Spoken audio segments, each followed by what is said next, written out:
Hello friends, स्वागत है आप सभी का math in magic tips YouTube channel में। फ्रेंड्स, आज की इस वीडियो में हम आप सभी को बताने वाले हैं हिंदी का 100 ऐसे इंपॉर्टेंट वीवीआई ऑब्जेक्टिव क्वेश्चन जो कि आपके मैट्रिक बोर्ड एग्जाम में 100% पूछे जा सकते हैं। तो अगर आप भी सर मैट्रिक का एग्जाम दे रहे हैं तो वीडियो को शुरू से अंत तक देखना बिल्कुल ना भूलिएगा। तो चलिए फ्रेंड्स, बिना समय गवाए पहला क्वेश्चन का सोल्यूशन देख लेते हैं। है दोस्तों, आज का पहला क्वेश्चन श्रम विभाजन और जाति प्रथा नामक चैप्टर से लिया गया है और सवाल में पूछा गया है कि श्रम विभाजन और जाति प्रथा के लेखक कौन है। तो पहला ऑप्शन में दिया गया है doctor Ram Manohar Lohia. Option B में दिया गया है बाबा साहब भीमराव अम्बेडकर।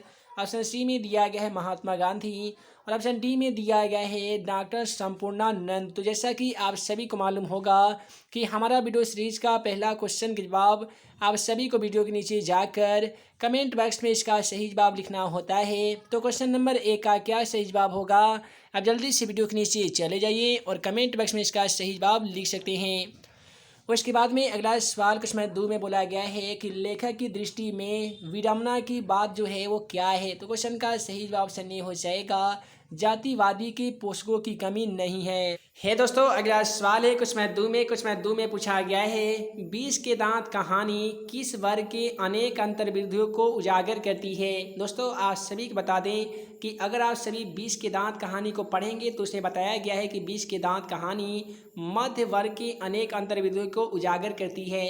अतः क्वेश्चन का बिल्कुल सही जवाब ऑप्शन का लिखेंगे आप मध्य वर्ग। उसके बाद में अगला सवाल है कुछ में तीन में बोला गया है मैक्स मुलर ने सर्वविध संपदा और प्रकृति संदर्भ से परिपूर्ण किस देश को माना है। तो क्वेश्चन का बिल्कुल सही जवाब संख्या लिखेंगे आप भारत देश को। उसके बाद में अगला सवाल है नाखून क्यों बढ़ते हैं, चैप्टर से लिया गया है और क्वेश्चन में से पूछा गया है कि नाखून क्यों बढ़ते हैं, इसमें गद्य की कौन सी विद्या है। यानी नाखून क्यों बढ़ते हैं, ये गद्य की कौन सी विद्या है। तो क्वेश्चन का बिल्कुल सही जवाब ललित निबंध हो जाएगा, यानी ऑप्शन का बिल्कुल सही जवाब हो जाएगा। उसके बाद में अगला सवाल है क्वेश्चन पाँच में बोला गया है हिंदी भाषा की लिपि क्या है। उम्मीद है कि आज सभी को मालूम होगा कि हिंदी भाषा की लिपि क्या है। और दोस्तों, आज सभी को बता दें कि जिन भी स्टूडेंट का क्वेश्चन का आंसर पहले से मालूम होगा आप उसका आंसर कमेंट बॉक्स में लिख सकते हैं। और ऐसे ही बहुत सारे पीडीएफ का प्रैक्टिस सेट लेने के लिए आपको वीडियो के डिस्क्रिप्शन बॉक्स में एक मोबाइल ऐप का लिंक दिया गया है, उस मोबाइल ऐप को इंस्टॉल कर लीजिए। वहाँ पे आप जाके ऑनलाइन टेस्ट भी दे सकते हैं और साथ में वहाँ पे क्विज भी खेल सकते हैं, जिसका लिंक इस वीडियो के डिस्क्रिप्शन बॉक्स में दिया जा चुका है। साथ ही आप मेरे वेबसाइट पे जाके ऑनलाइन तैयारी कर सकते हैं और वहाँ पे ढेर सारे पीडीएफ डाउनलोड कर सकते हैं और आप मैट्रिक एग्जाम में अच्छे खासे मार्क्स ला सकते हैं। तो चलिए इसका आंसर हम आपसे भी बता देते हैं कि हिंदी भाषा की जो लिपि होती है ना, वो देवनागरी लिपि होती है। तो क्वेश्चन का बिल्कुल सही जवाब संख्या लिखेंगे आप देवनागरी लिपि। इसके बाद में अगला सवाल है क्वेश्चन 6 में बोला गया है बहादुर का पूरा नाम क्या था। ये आपके मैट्रिक एग्जाम में पिछले बार पूछा गया था कि बहादुर का पूरा नाम क्या था। तो बहादुर का पूरा जो नाम है ना, वो दिल बहादुर था। यानी क्वेश्चन का बिल्कुल सही जवाब संख्या लिखेंगे आप दिल बहादुर। उसके बाद में अगला सवाल है परंपरा का मूल्यांकन किसकी कृति है। तो दोस्तों, आज सभी को बता दें कि परंपरा का जो मूल्यांकन है ना, वो रामविलास शर्मा की कृति है। अतः क्वेश्चन का बिल्कुल सही जवाब संख्या लिखेंगे आप रामविलास शर्मा। तो चलिए हम आप सभी को अगला क्वेश्चन दिखा देते हैं। दोस्तों, अगला सवाल है क्वेश्चन 32 में कि व्याकरण वह ज्ञान है जो। तो दोस्तों, आप सभी को बता दें कि व्याकरण वह ज्ञान है जो मानकता के आधार पर शुद्धता प्रदान करता है। आज सभी को मालूम होगा कि व्याकरण कहते किसको हैं। तो व्याकरण हम उसे कहते हैं जिसके द्वारा हमें शुद्ध शुद्ध पढ़ना, शुद्ध शुद्ध लिखना और शुद्ध शुद्ध समझना आ जाता है, उसे हम लोग व्याकरण कहते हैं। तो व्याकरण वह ज्ञान है जो मानकता के आधार पर शुद्धता प्रदान करता है। यानी क्वेश्चन का बिल्कुल सही जवाब ऑप्शन ख हो जाएगा। उसके बाद में अगला सवाल भी समास से लिया गया है और क्वेश्चन में से पूछा जा रहा है कि विद्यानुराग में कौन सा समास है। तो विद्यानुराग में जो समास है ना, वो तत्पुरुष समास हो जाएगा। यानी क्वेश्चन का बिल्कुल सही जवाब ऑप्शन घ हो जाएगा। उसके बाद में अगला सवाल है क्वेश्चन 34 में कि प्रत्येक का संधि विच्छेद क्या होता है। तो अगर आप प्रत्येक का संधि विच्छेद कीजिएगा तो वह हो जाएगा प्रति जोड़ एक। तो चलिए हम लोग ऑप्शन में देखेंगे कि प्रति जोड़ एक ऑप्शन में दिया गया है या नहीं।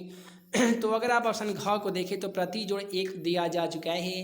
अतः क्वेश्चन का बिल्कुल सही जवाब ऑप्शन घ हो जाएगा। उसके बाद में अगला जो सवाल है कि प्रेम ऐनी श्री राधिका प्रेम वरन नंद नंद प्रेम वाटिका के दो माली मालिन द्वंद्व में कौन सा रस है। तो यहाँ पे जो कौन सा रस है, तो यहाँ पे श्रृंगार रस है। तो क्वेश्चन का बिल्कुल सही जवाब ऑप्शन का लिखेंगे आप, श्रृंगार रस। उसके बाद में अगला सवाल है अलंकार, इसमें पूछा जा रहा है कि धूल भरा मैला सांचल गंगा यमुना के आंसू जल। ये जो लाइन है वो भारत माता चैप्टर में सुमित्रा नंदन पंत के द्वारा लिखा गया है। और इस लाइन में बोला जा रहा है कि यमुना में कौन सा अलंकार है। यहाँ पे आज सभी को अलंकार बताना होगा। तो क्वेश्चन का सही जवाब रूपक अलंकार हो जाएगा, यानी ऑप्शन ख बिल्कुल सही जवाब हो जाएगा। उसके बाद में अगला सवाल है क्वेश्चन 37 में बोला गया है कि परिभाषिक एवं तकनीकी शब्द वे हैं जो। तो दोस्तों आज सभी को बता दें क्वेश्चन 37 का बिल्कुल सही जवाब ऑप्शन क होगा, क्योंकि परिभाषिक एवं तकनीकी शब्द वे हैं जो किसी विशेष ज्ञान के क्षेत्र में निश्चित अर्थ में प्रयुक्त होते हैं। तो क्वेश्चन का सही जवाब ऑप्शन क लिखिएगा।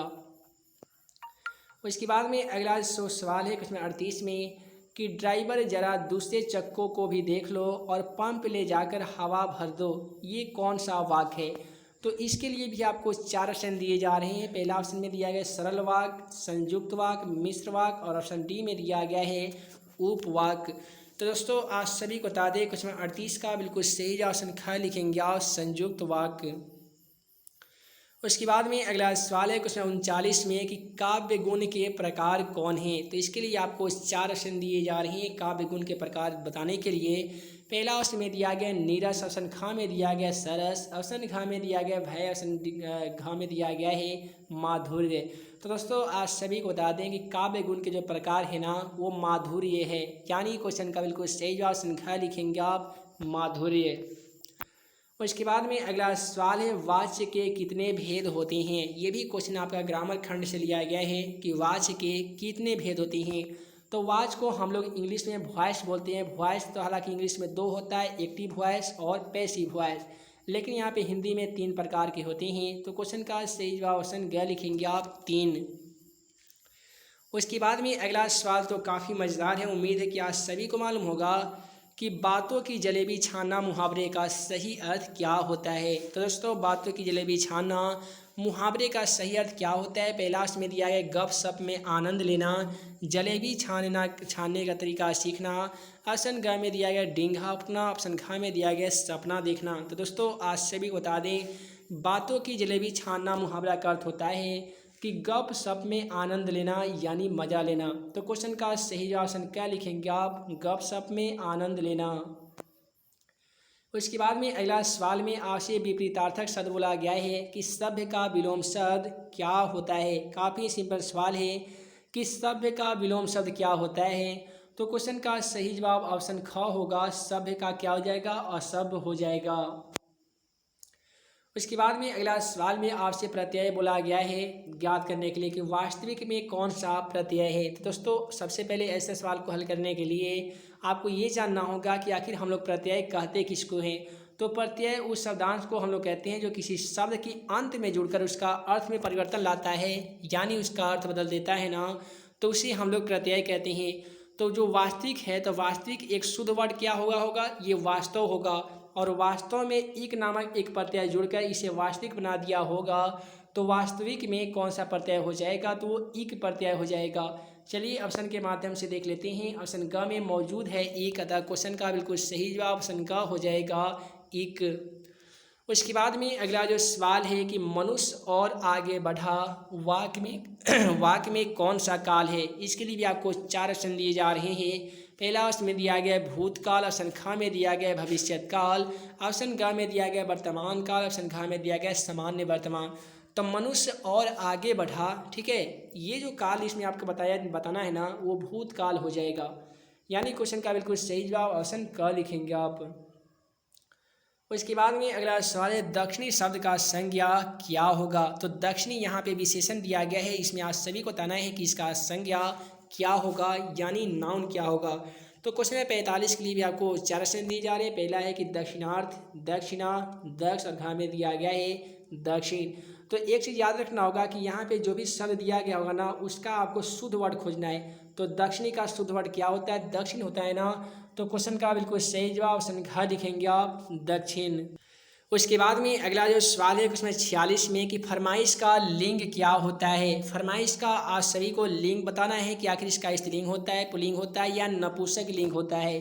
तो दोस्तों आज सभी को बता दें फरमाइश का जो लिंग होता है ना वो स्त्रीलिंग होता है। यानी क्वेश्चन का बिल्कुल सही जवाब ऑप्शन क लिखेंगे आप, स्त्रीलिंग। उसके बाद में अगला सवाल है उसमें 47 में कि सामग्री का बहुवचन क्या होता है। काफ़ी सिंपल सवाल है। सामग्री का बहुवचन आप सभी को बताना होगा। पहला उसमें दिया गया समाग्रियो, समाग्रियाँ, समाग्रे और घ में दिया गया सामग्री। तो दोस्तों आज सभी को बता दें कि सामग्री का अगर आप सभी बहुवचन बताएंगे ना तो सामग्रिया हो जाएगा। यानी क्वेश्चन का बिल्कुल सही जवाब क्या लिखेंगे आप, सामग्रिया। उसके बाद में अगला सवाल है नौबत खाना का क्या मतलब होता है। यानी नौबत खाना का जो अर्थ होता है वो क्या होता है। तो चलिए ऑप्शन से चलते हैं। पहला है खाना खाने का स्थान, स्नान करने का स्थान, प्रवेश द्वार के ऊपर, मंगल ध्वनि बजने का स्थान। ऑप्शन ख में दिया गया विचार विमर्श करने का स्थान। तो अगर आप नौबत खाने में इबादत नामक चैप्टर पढ़ेंगे तो उसमें बताया गया है कि नौबत खाने का मतलब होता है प्रवेश द्वार के ऊपर मंगल ध्वनि बजने वाला स्थान। यानी क्वेश्चन का बिल्कुल सही जवाब ऑप्शन ग लिखेंगे आप। उसके बाद में अगला सवाल है कोशिश करने का पर्यायवाची शब्द क्या होता है। देखिए कोशिश का कभी मजबूरी नहीं होगा, कुछ करना ये भी नहीं होगा। लगातार के मतलब ही कोशिश नहीं होता है। घ ये प्रयास का मतलब होता है कोशिश। यानी क्वेश्चन 49 का बिल्कुल सही जवाब ऑप्शन घ लिखेंगे आप, कोशिश का क्या हो जाएगा, प्रयास हो जाएगा। उसके बाद में अगला सवाल है क्वेश्चन 50 में कि कर्म का मानक आधुनिक रूप क्या होगा। यहाँ पे कर्म एक शुद्ध वर्ड दिया गया है, इसका शुद्ध वर्ड आप सभी को खोजना होगा। तो कर्म का मानक जो आधुनिक रूप होता है ना वो कर्म हो जाता है। यानी क्वेश्चन का बिल्कुल सही जवाब ऑप्शन क्या लिखेंगे आप, कर्म। तो हे दोस्तों वीडियो लंबी ना हो जिस कारण मैं इस वीडियो को यहीं पे एंड करता हूँ। उम्मीद है कि आप सभी को जितना भी प्रश्न बताया गया है वो सभी समझ में आ गया होगा। ऐसे ही नए नए वीडियो पाने के लिए आप हमारे यूट्यूब चैनल को सब्सक्राइब कर लीजिए और साथ ही प्ले स्टोर से मैथ इन मैजिक टिप्स का ऑफिशियल मोबाइल ऐप को इंस्टॉल कर लीजिए ताकि आपकी मैट्रिक की जो तैयारी है वो और भी मजबूत हो सके।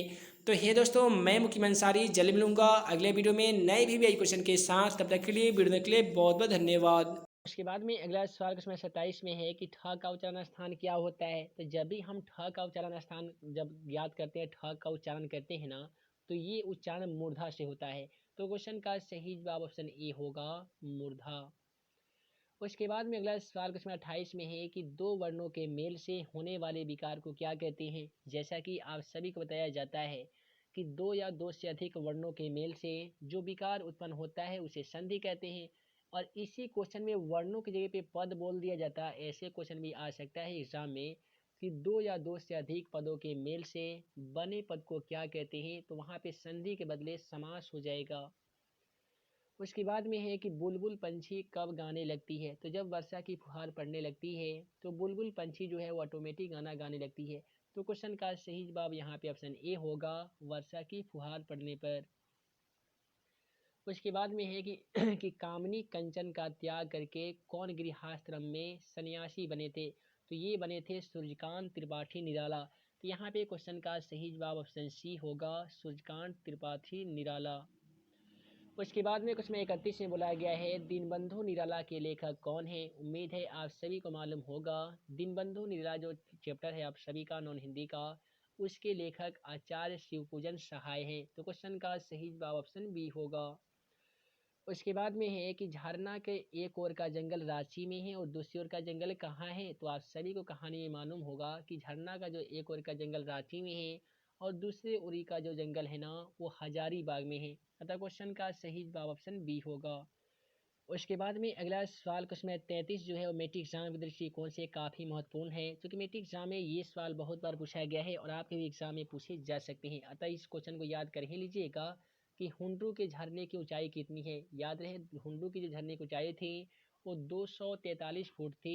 अतः क्वेश्चन का सही जवाब ऑप्शन ए होगा।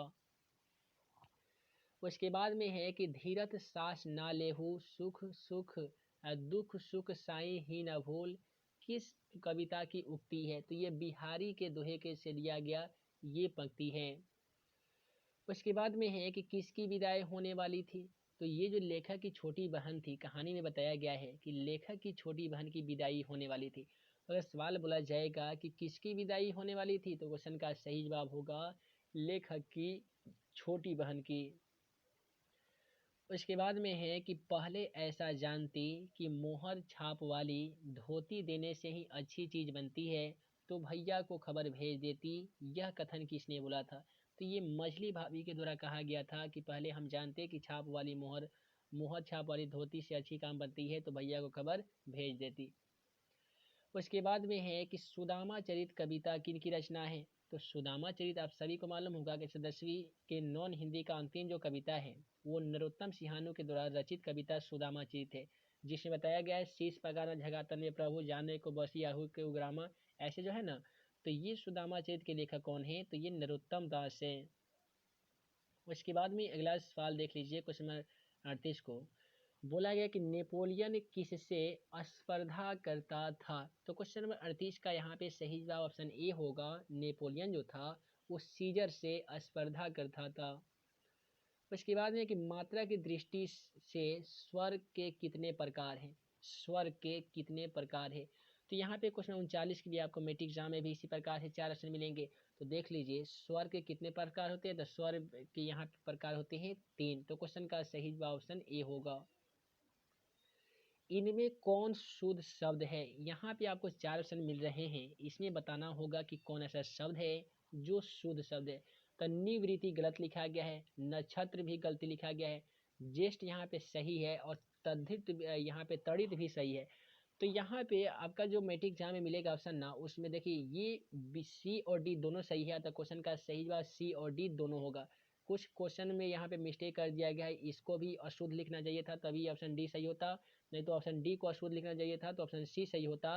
और नहीं तो ये दोनों सही है, तो कोई ना कोई ऑप्शन में लिखा जाना चाहिए ए और बी दोनों, या सी और डी दोनों। उसके बाद में है जुलाई शब्द कौन सी संज्ञा है। तो क्वेश्चन में 41 का सही जवाब होना चाहिए ऑप्शन ए। जुलाई शब्द में व्यक्तिवाचक संज्ञा है। उसके बाद में है कि पत्र शब्द का लिंग निर्णय करें। यानी पत्र शब्द का जब लिंग निर्णय कीजिएगा तो स्त्रीलिंग होगा या पुल्लिंग होगा। तो पत्र पुल्लिंग होता है। तो क्वेश्चन का सही जवाब ऑप्शन ए होगा। उसके बाद में क्वेश्चन 43 को देख लीजिए। क्वेश्चन 43 में बोला गया है मुझसे रोटी नहीं खाई गई। मुझसे रोटी नहीं खाई गई इस वाक्य में से किस कारक का चिन्ह है।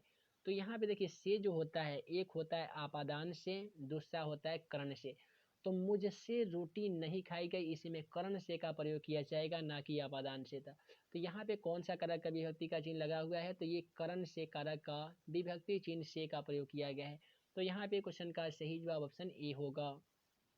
उसके बाद में है परिचारक शब्द का स्त्रीलिंग रूप क्या होगा। अगर आप परिचारक शब्द का स्त्रीलिंग रूप कीजिएगा ना, तो परिचारिका हो जाएगा। क्वेश्चन का सही जवाब ऑप्शन ए होगा। उसके बाद में क्वेश्चन 45 को देख लीजिए। बोला गया है कि जो कोई किस सर्वनाम का उदाहरण है। तो जो कोई यहाँ पे हम लोग बात करेंगे कौन से सर्वनाम का उदाहरण है क्वेश्चन 45। तो ये संयुक्त सर्वनाम का उदाहरण हो जाएगा। तो क्वेश्चन का सही जवाब ऑप्शन सी होगा। उसके बाद में चमक शब्द का विशेषण क्या होता है। चमक का मतलब चमकीला होता है। तो चमक का जो विशेषता होता है वो चमकना होता है, ठीक है। तो यहाँ पे क्वेश्चन 46 का सही जवाब क्या होगा, ऑप्शन बी होगा चमकीला। क्वेश्चन 46 का सही जवाब ऑप्शन बी होगा। उसके बाद में 47 को देख लीजिए। बोला गया अनुवाद शब्द में कौन सा उपसर्ग है। तो अनुवाद, जैसा कि आज सभी को हम बताए हैं कि उपसर्ग जो है वो किसी भी शब्द के पहले जुड़कर उसका अर्थ बदल देता है। जैसे अनुवाद में देखिएगा तो मिलेगा अनु जोड़ वाद। तो ये वाद कोई ना कोई पहले से वर्ड दिया गया होगा, अनु नामक उपसर्ग मिलकर इसका अर्थ में परिवर्तन ला के अनुवाद बना दिया है। तो अनुवाद में जो उपसर्ग जो होगा वो अनु होगा। उसके बाद में यथाक्रम में कौन सा समास है। यहाँ पे क्वेश्चन नंबर 48 का सही जवाब जो होगा ना वो ऑप्शन सी होगा। अब क्यों होगा, तो आइए थोड़ा सा इसका डिफिनेशन जान लेते हैं। जैसा कि आप सभी को बताया जाता है जिस समासिक शब्द का पहला पद अव्यय हो, यहाँ पे यथाक्रम का पहला पद अव्यय है। यही कारण है कि ये जो समास का उदाहरण होगा वो अव्ययी भाव समास का उदाहरण होगा। उसके बाद में अगला सवाल है भारत के प्रधानमंत्री कौन पदबंध का उदाहरण है। तो क्वेश्चन नंबर यहाँ पे 49 का बिल्कुल सही जवाब क्या होगा, तो ऑप्शन ए होगा संज्ञा पदबंध का उदाहरण है। उसके बाद में आनंद शब्द का पर्यायवाची शब्द क्या होता है? तो आनंद का मतलब होता है खुशी, आमोद, प्रमोद, हर्ष, उल्लास, ये सभी होता है। तो आनंद का यहाँ पे मिल रहा है ऑप्शन सी में प्रमोद, अतः क्वेश्चन का सही जवाब ऑप्शन सी होगा प्रमोद। उसके बाद में आशा शब्द का विलोम शब्द क्या होता है? यानी आशा जो शब्द दिया गया है इसका विलोम शब्द यानी उल्टा शब्द क्या होता है? तो आशा का होता है निराशा, अतः क्वेश्चन का सही जवाब ऑप्शन बी होगा। उसके बाद में है कि जल में जन्म लेने वाला के लिए एक शब्द क्या होता है? जैसा कि आप सभी को मालूम होगा कि जल में जन्म कौन लेता है? तो पंकज होता है, अर्थात कमल होता है। कमल का पर्यायवाची शब्द सरोज, पंकज, नीरज और जलज सभी होता है। तो बोला गया है कि जल में जन्म लेने वाला के लिए एक शब्द क्या होगा? तो जलज होगा। और कई बार मैट्रिक एग्जाम में जलज ना देकर पंकज, सरोज, नीरज, कमल भी दे देता है, तो ये चीज़ आप सभी को याद रखना होगा। जल में जन्म लेने वाला को हम लोग पंकज कहते हैं, कमल कहते हैं, नीरज कहते हैं, सरोज कहते हैं या जलज कहते हैं। उसके बाद में है कि अंक भरना मुहावरे का सही अर्थ क्या होता है? तो यहाँ पे क्वेश्चन 53 का सही जवाब ऑप्शन डी होगा। अंक भरना का मतलब होता है स्नेह से लिपटा लेना। उसके बाद में है कि वर्षा के लिए मेघ चाहिए, वर्षा के लिए मेघ चाहिए, ये किस कारक का उदाहरण? देखिए यहाँ पे के लिए, यहाँ पे जो है के, ये कारक का चिन्ह लगा हुआ है। तो बताना है कि वर्षा के लिए मेघ चाहिए, इसमें कौन से कारक के चिन्ह का प्रयोग किया गया है? तो यहाँ पे होता है संप्रदान कारक में होता है, संप्रदान का मतलब के लिए होता है, अतः क्वेश्चन का सही जवाब ऑप्शन ए होगा, संप्रदान कारक। उसके बाद है कि घर की मुर्गी दाल बराबर मुहावरे का सही अर्थ क्या होता है? तो यहाँ पे क्वेश्चन 55 का जो बिल्कुल सही जवाब होगा ना ऑप्शन सी होगा, अपने आदमी को कम महत्व देना। क्वेश्चन का सही जवाब ऑप्शन सी होगा। उसके बाद में बोला गया है एकैक का सही संधि विच्छेद क्या होगा? एकैक का जब आप संधि विच्छेद कीजिएगा ना तो बनाइएगा एक जोड़ एक बराबर एकैक होते हैं। तो अगर आपके एग्जाम में आता है एकैक का सही संधि विच्छेद क्या होगा, तो सही जवाब ऑप्शन बी होगा, एक जोड़ एक बराबर एकैक। उसके बाद में कुछ में संतान में बोला गया है कि संधि के कितने भेद होते हैं? जैसा कि आप सभी को बताया जाता है कि दो या दो से अधिक वर्णों के मेल से जो विकार उत्पन्न होता है उसे संधि कहते हैं। और इसके तीन भेद होते हैं, एक होते हैं स्वर संधि, दूसरा व्यंजन संधि और तीसरा होते हैं विसर्ग संधि।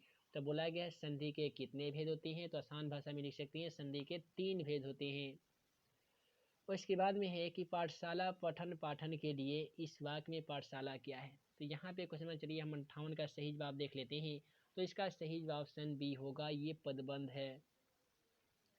इनमें शुद्ध वाक्य है, यहाँ पे हम लोगों को चारों ऑप्शनों में खोजना होगा कि कौन सा शुद्ध वाक्य है। देखिए मेरे काला बकरी मीठा दूध, देखिए ये मेरे काला है, मेरी यहाँ पे रहता तो शुद्ध हो सकता था बट ये अशुद्ध है। आपके घड़ी में कय बजा है, देखिए यहाँ पे कय बजा, इसमें बोल सकते थे कि आपके घड़ी में कितना बजा है, ऐसे बोल सकते थे तो शुद्ध होता है, लेकिन ये भी अशुद्ध है। उसके बाद में ऑप्शन सी को देख ले तो उसके चाचा की लड़की, देखिए उसके चाचा, यहाँ स्त्रीलिंग पुल्लिंग का तो कोई वैल्यू ही नहीं दिया गया, तो ये भी अशुद्ध हो गया। ये बोला एक कमरा बच्चों से लबालब भरा हुआ है, जबकि लबालब जो है वो पानी भरने के लिए यूज किया जाता है। यहाँ पे होना चाहिए कि कमरा लोगों से खचाखच भरा हुआ है, अगर ये रहता तो सही जवाब होता, लेकिन बोला गया है कमरा लोगों से लबालब भरा हुआ है, इसलिए क्वेश्चन का सही जवाब यहाँ पे हम देखेंगे ना शुद्ध बात कौन है, तो इनमें से कोई शुद्ध नहीं है, ये ऑप्शन भी चारों गलत हो जाएगा, क्योंकि ये चारों अशुद्ध वाक्य है। इसलिए आपको एग्जाम में सही से देख के इसका आंसर लिखना होगा। ऐसा सवाल तो मैट्रिक एग्जाम में नहीं देना चाहिए, क्योंकि ये जो क्वेश्चन है ये अशुद्ध क्वेश्चन है, चारों ऑप्शन गलत है। उसके बाद में अगला सवाल काफ़ी सिंपल है, नेता शब्द का स्त्रीलिंग रूप क्या होता है? तो नेता का नेत्री होता है, आप सभी को भी मालूम होगा, तो क्वेश्चन का सही जवाब ऑप्शन ए होगा। उसके बाद में ईदगाह शीर्षक कहानी के रचनाकार कौन है? काफ़ी सिंपल है, ईदगाह जो कहानी लिखने वाले हैं, कहानीकार का जो नाम है वो मुंशी प्रेमचंद है। तो क्वेश्चन में 61 का जो सही जवाब होगा वो ऑप्शन सी होगा। उसके बाद है नमाज खत्म होने के बाद लोग क्या करते थे?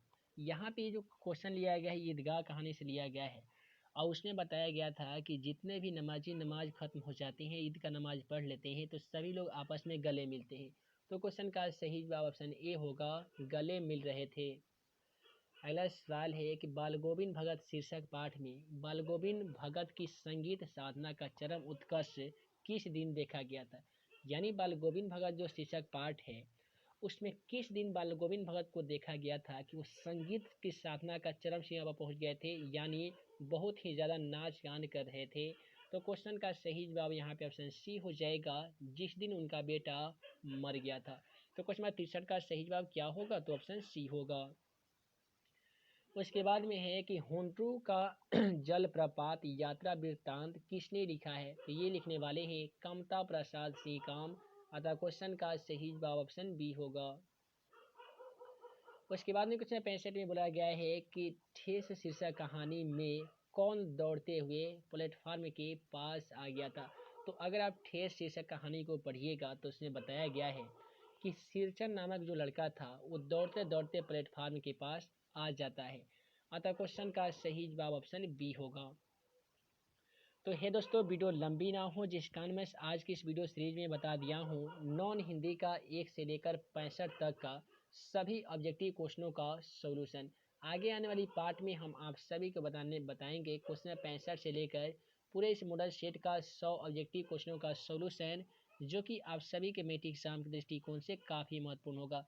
जितने भी स्टूडेंट इस पीडीएफ को फ्री में डाउनलोड करना चाहते हैं तो वीडियो डिस्क्रिप्शन बॉक्स में math and magic tips application का लिंक दे दिया गया है।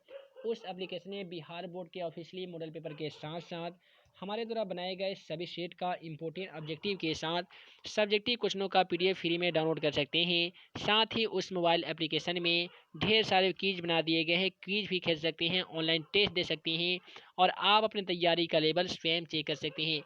या आप हमारे टेलीग्राम चैनल से जुड़ जाइए, वहाँ पे भी आपको प्रत्येक दिन पीडीएफ फ्री में दे दिया जाता है।